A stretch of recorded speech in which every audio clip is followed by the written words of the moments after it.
Hello dear students, welcome back to our platform Lokesh Rahul academy. क्या हाल चाल है आप सभी लोगों के। उम्मीद करता हूं आप सभी लोग बहुत अच्छे होंगे, फिट होंगे, फाइन होंगे। तो आज जो है क्लास आपकी पहली क्लास है, क्लास 10 साइंस की। क्लास 10 साइंस का पहला लेक्चर है आज आपका, ठीक है।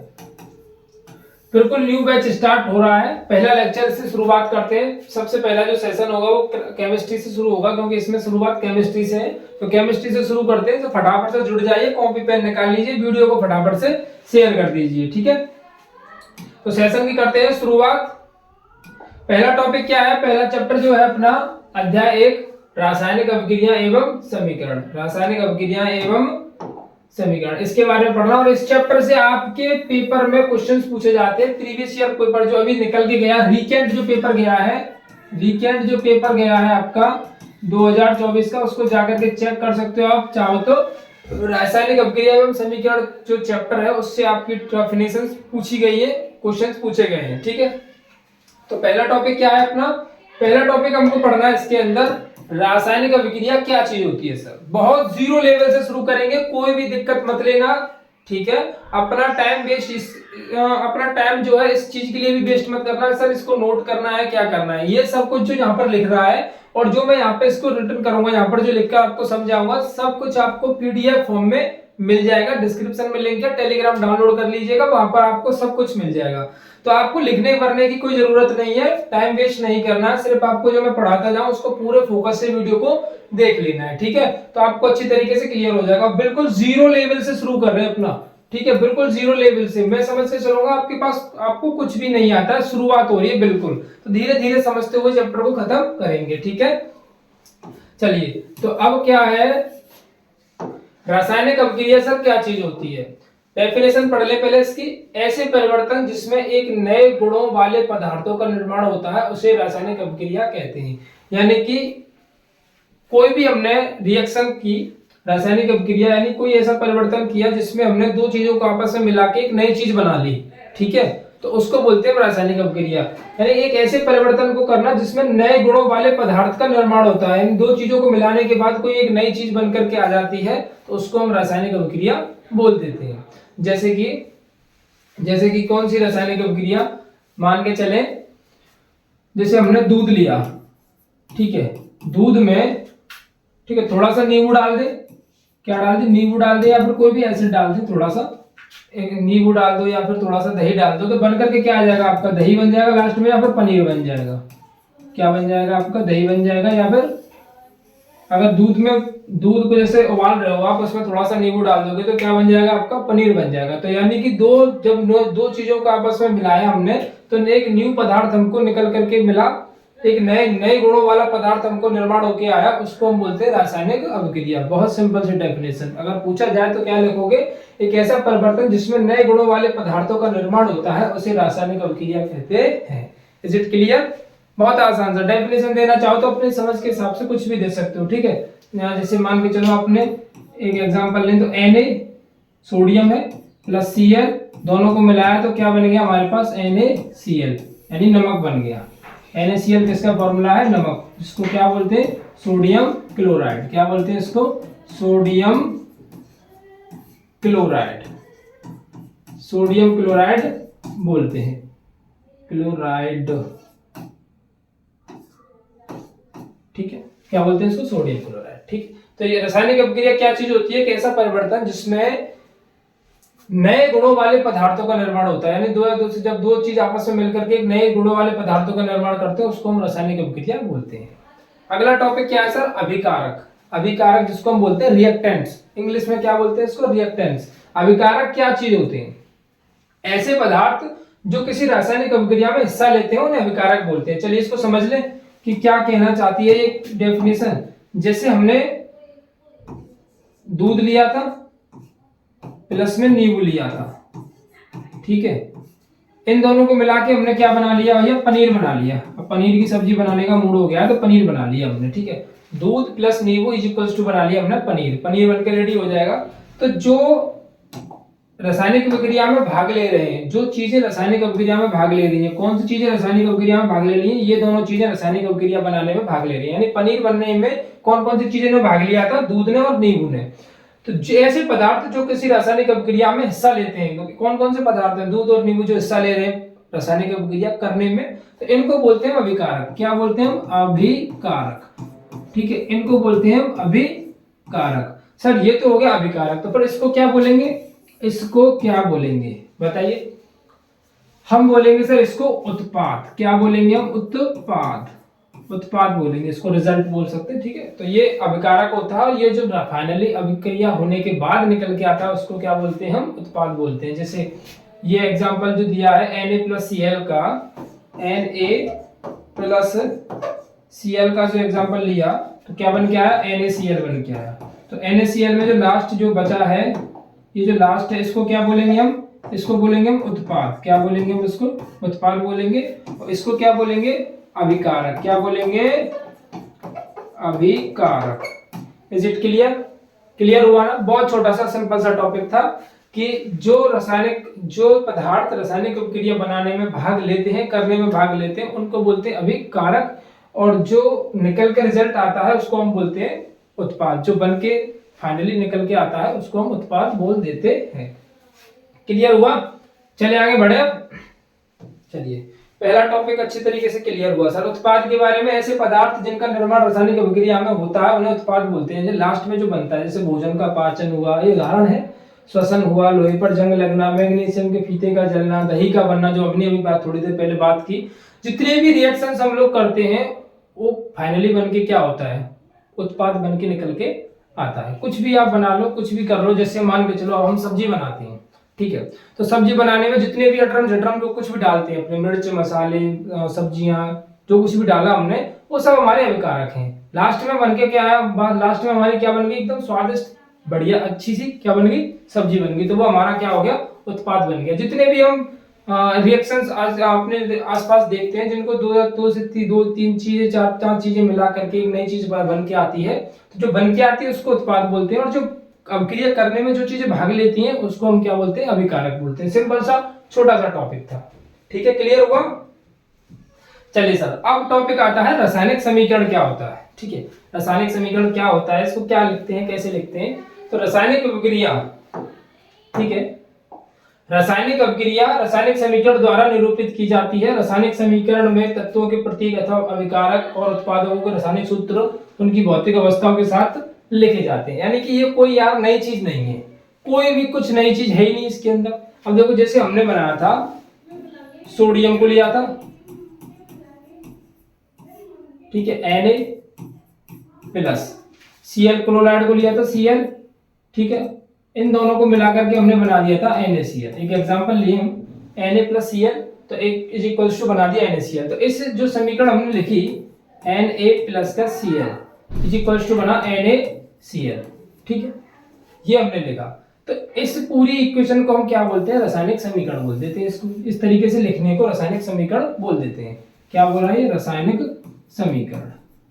इसकी कोई अलग से डेफिनेशन नहीं है, ये सब जो लिखना होता है उसी को हम रासायनिक समीकरण का नाम दे देते हैं। जैसे अब ये एक एक्सरसाइज है, ये एक लिखी हुई है 2HCl प्लस के 2Na, तो ये क्या हो जाएगा? ये हो जाएगा NaCl अलग हो जाएगा इसमें से, और H2 अलग हो जाएगा।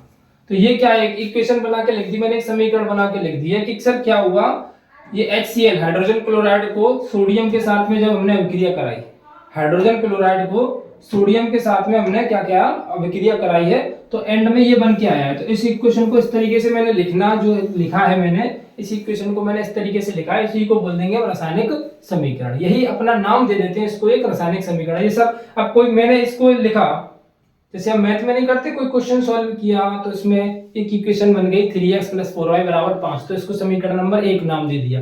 तो ऐसे ही पूरा सॉल्व किया हमने, पूरा ये जो कंप्लीट किया है इसको हमने नाम दे दिया सर, इसको बोलेंगे हम रासायनिक समीकरण। ठीक है, चलिए इसी के साथ अब मुझे ये बताइए, इसमें अभिकारक कौन है और उत्पाद कौन है, बताइए।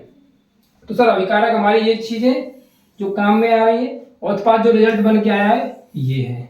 बहुत सिंपल सा छोटा सा टॉपिक है। ठीक है, आया समझ में? नहीं आया? बहुत आसान सा टॉपिक है, समझते हुए चल रहे हैं, कोई दिक्कत नहीं है। किसी को कोई डाउट होता है तो कमेंट बॉक्स में कमेंट कर दीजिए। और अच्छी तरीके से अब सबको अभी तक सब कुछ क्लियर है तो प्लीज एक थंब का साइन सेंड कीजिए जिससे मुझे समझ में आए कि हाँ अभी तक सब कुछ क्लियर चल रहा है। ठीक है,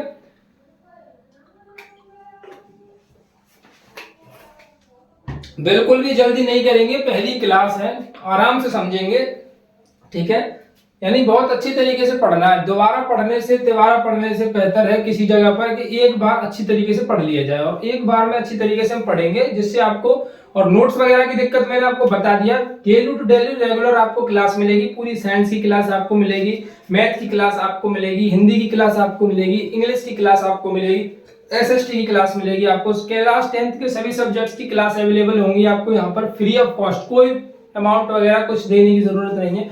पीडीएफ नोट्स आपको मिल जाएंगे, तो आपको करना कुछ नहीं है, बस चैनल को ज्वाइन कर लो, रेगुलर क्लासेस पढ़ते चलिए। ठीक है, हाँ सर, टॉपिक अगला क्या है, रासायनिक अपक्रियाओं के प्रकार। सर रासायनिक अपक्रिया हमने पढ़ तो ली, रासायनिक अपक्रिया क्या चीज होती है, जब दो चीजों को आपस में मिला के एक नया उत्पाद बनता है उसको रासायनिक अपक्रिया बोल देते हैं। ठीक है, अब सर रासायनिक अपक्रिया के टाइप्स कैसे कैसे हो सकते हैं, यानी कुछ अलग रासायनिक अपक्रिया से, रासायनिक अपक्रिया काफी सारी हुई, प्रैक्टिकल्स किए तो काफी सारी रासायनिक अपक्रिया निकल के आई, तो उनको डिवाइड कर दिया गया उनके नेचर के हिसाब से।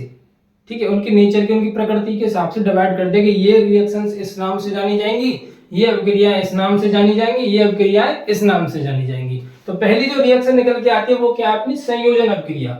संयोजन अपक्रिया इसको पढ़ते हैं। इस अपक्रिया में दो या दो से अधिक अभिकारक मिलकर एक एकल उत्पाद बनाते हैं। कितना सरल सा भाई टॉपिक है, कितना सरल सा चूहे जैसा टॉपिक है।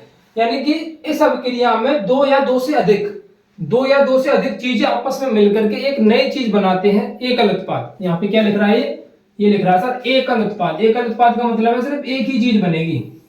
ठीक है, एकल उत्पाद का निर्माण करते हैं, उस अपक्रिया को संयोजन अपक्रिया। संयोजन अपक्रिया का मतलब है एडिशन रिएक्शन, ऐसा बोल सकते हो। संयोजन यानी एडिशन रिएक्शन, एडिशन रिएक्शन मतलब दो चीजें आपस में जुड़ करके एक नई चीज बना दे, तो उसको बोल देंगे हम क्या, संयोजन अपक्रिया। ठीक है, उनको क्या बोल देंगे हम, संयोजन अपक्रिया बोल देंगे।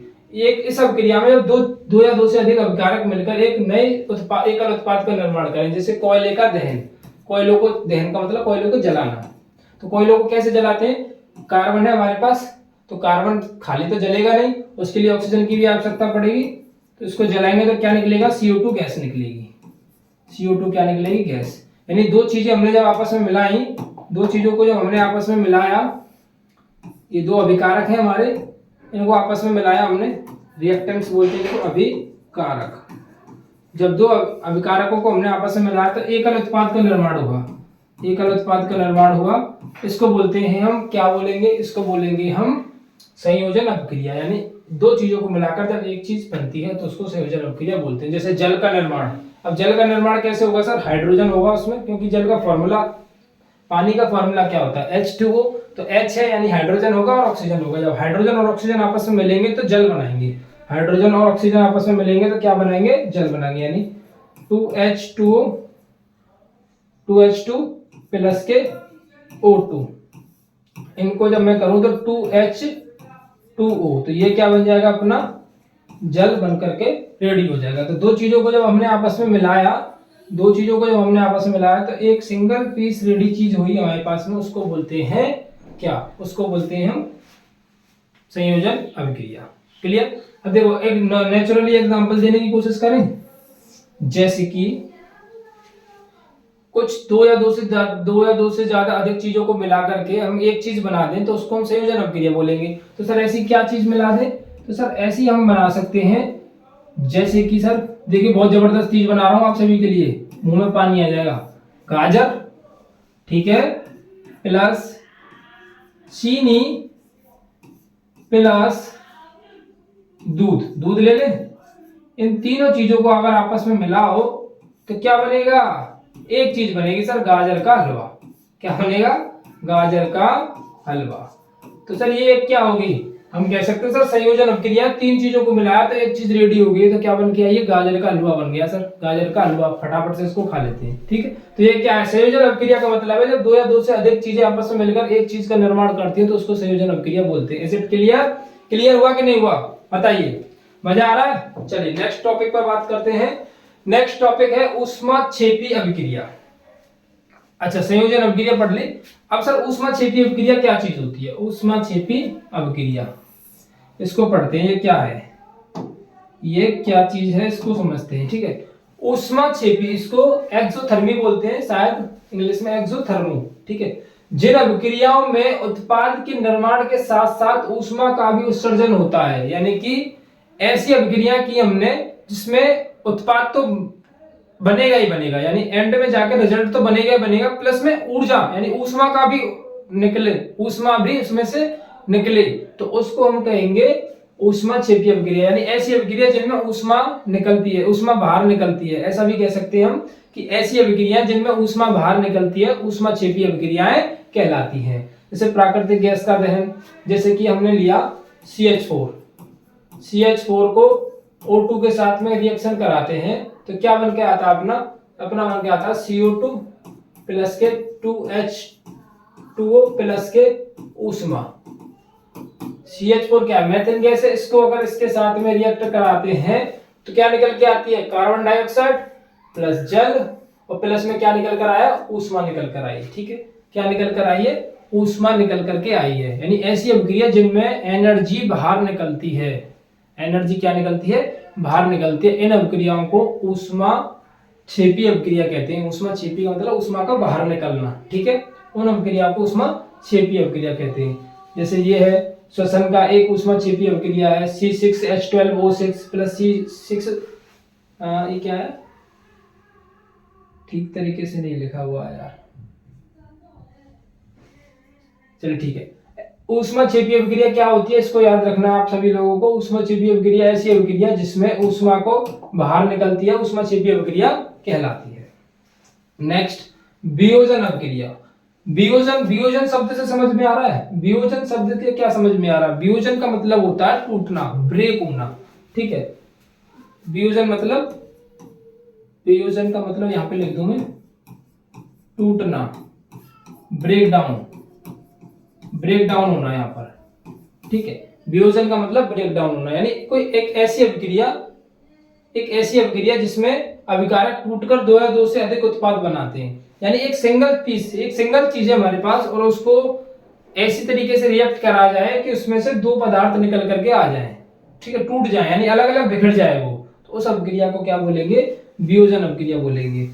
इस अभिक्रिया में एकल अभिकारक टूटकर दो या उससे अधिक उत्पाद बनते हैं। यानी एक हमारे पास एकल कोई चीज हो, जैसे मान के चलिए यहाँ पे क्या हुआ है, एग्जांपल ए दिया हुआ है। ठीक है, तो इसको तोड़कर क्या बना? B प्लस C, यानी कोई भी नया चीज बनकर के निकल करके आ जाए, दो उत्पाद बनकर के आ जाए, तो उसको हम क्या बोलेंगे? उसको हम बोलेंगे वियोजन अभिक्रिया। उसको क्या बोलेंगे? वियोजन अभिक्रिया। जैसे हम किसको वियोजित कर दें? जैसे H2 को वियोजित कर दें। चलिए, इसमें एग्जाम्पल नहीं है, इसमें देखते हैं एग्जाम्पल देख लें इसका। जैसे कि NaCl को ले लेते हैं।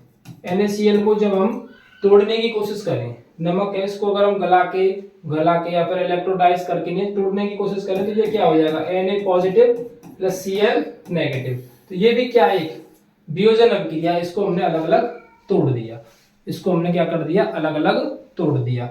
NaCl था, इसको हमने किसी भी तरीके से, कोई भी तरीका हो सकता है। वियोजन अभिक्रिया का मतलब होता है कोई ना कोई तरीका ऐसा लगाना है। ठीक है, अभिक्रिया करनी है हम इसके साथ में। क्या किया है इसमें बताया थोड़ी है, इसी तरीके से करना है। NaCl को किसी भी तरीके से ब्रेक करना है, तोड़ना है। तो NaCl को जैसे हमने तोड़ा तो Na पॉजिटिव Cl नेगेटिव, दो चार्ज में टूट जाता है, Na अलग हो जाएगा, Cl अलग हो जाएगा, सोडियम अलग, क्लोरीन अलग। ये दोनों चीजें जब अलग हो जाएंगी तो इसको क्या बोलते हैं? वियोजन अभिक्रिया। जब दो यानी एक यूनिट को, ठीक है, एक यूनिट को अलग अलग तोड़ने का काम, उसको वियोजन अभिक्रिया बोलते हैं। उनको हम अलग अलग कर दें तो इसको क्या बोलेंगे? वियोजन अभिक्रिया। याद रखना, ठीक है, बहुत सिंपल सी डेफिनेशन है। अच्छा सर, क्या निकल कर आई है? ऊष्मा शोषी। देखो, एक पढ़ी थी हमने ऊष्माक्षेपी अभिक्रिया, यही तो पढ़ी थी हमने। तो इसमें पढ़ा क्या था? इसमें पढ़ा था एनर्जी बाहर निकलती है, इसमें ऊष्मा बाहर निकलती है, यानी ऐसी अभिक्रिया जिसमें ऊष्मा बाहर निकलती है ऊष्माक्षेपी अभिक्रिया कहलाती है।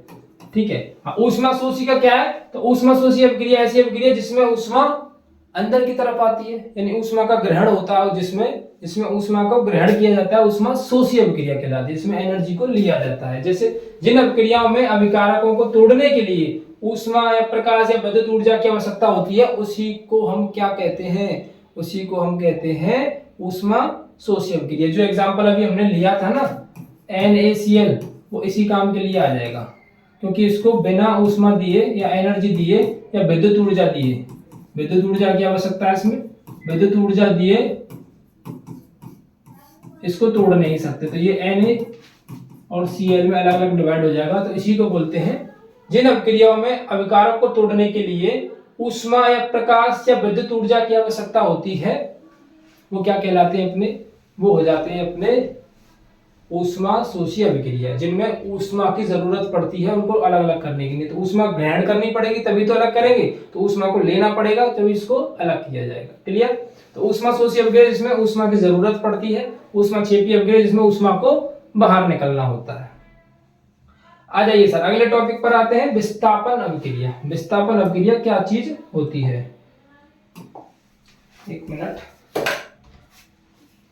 विस्थापन अभिक्रिया, इन अभिक्रियाओं में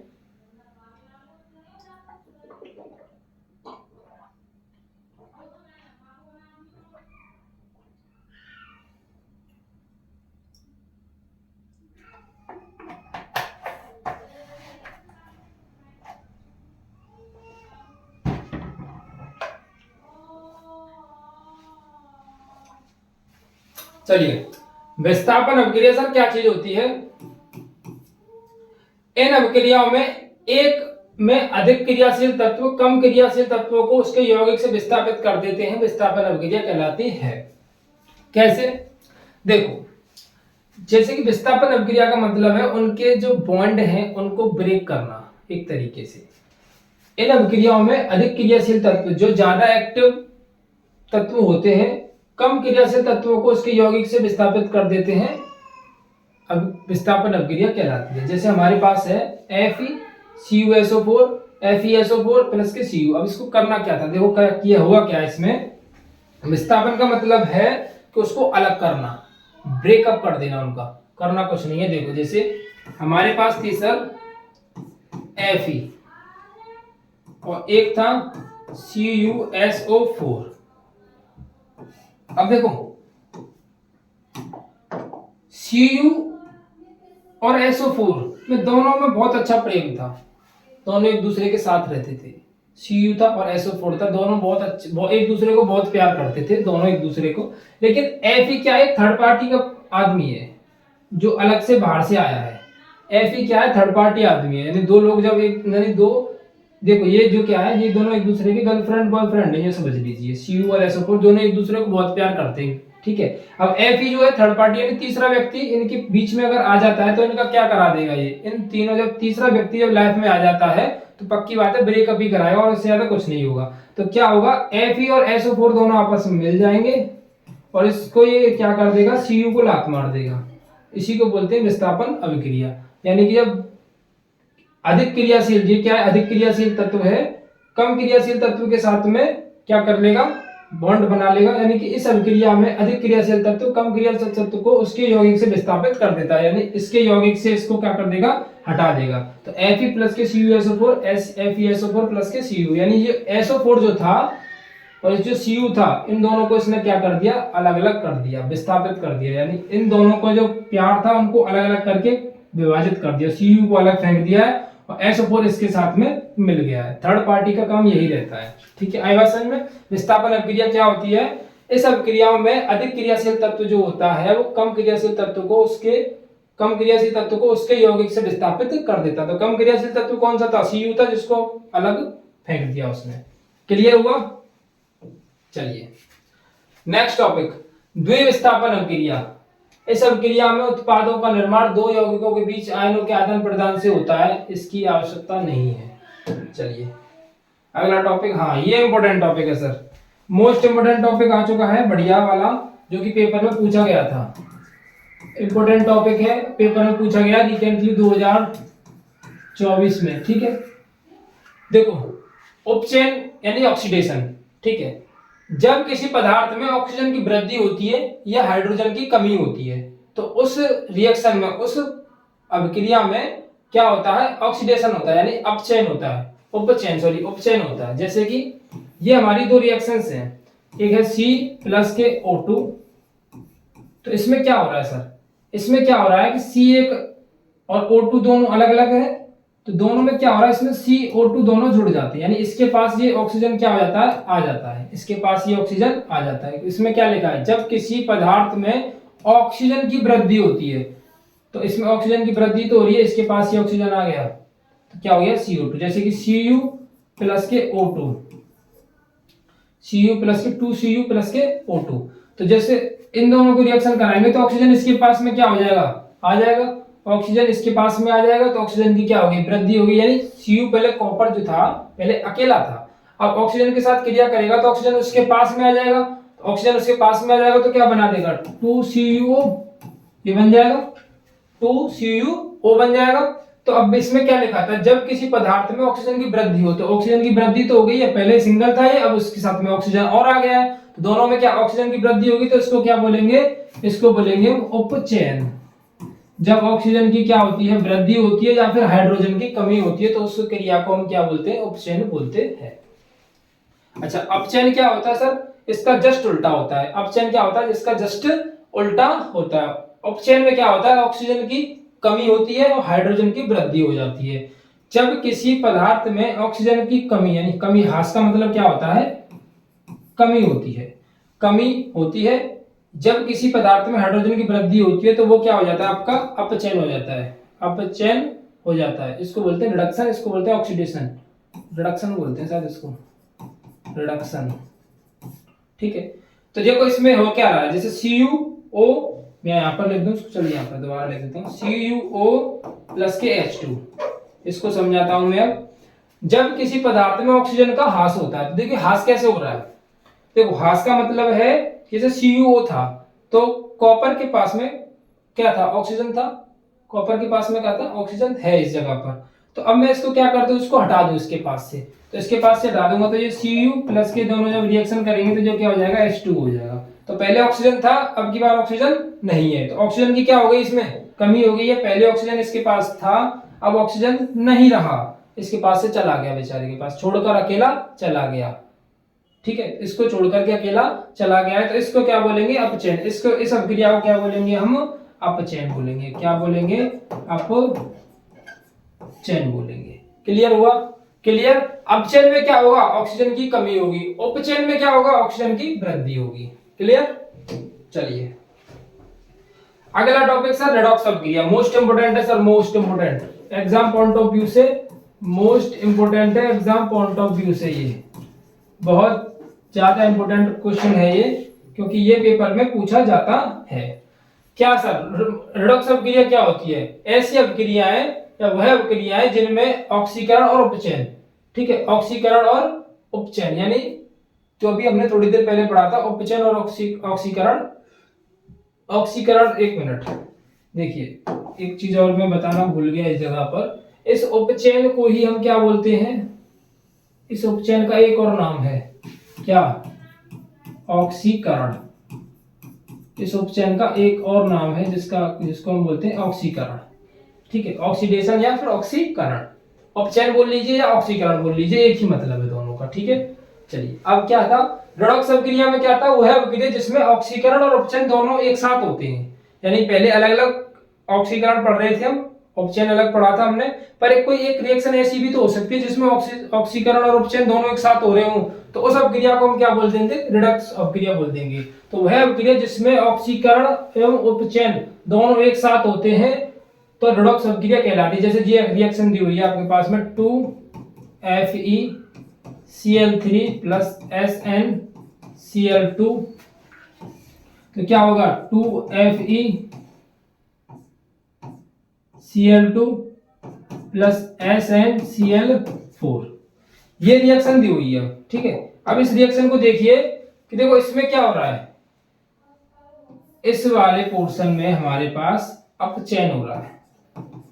अपचयन, इस वाले पोर्शन में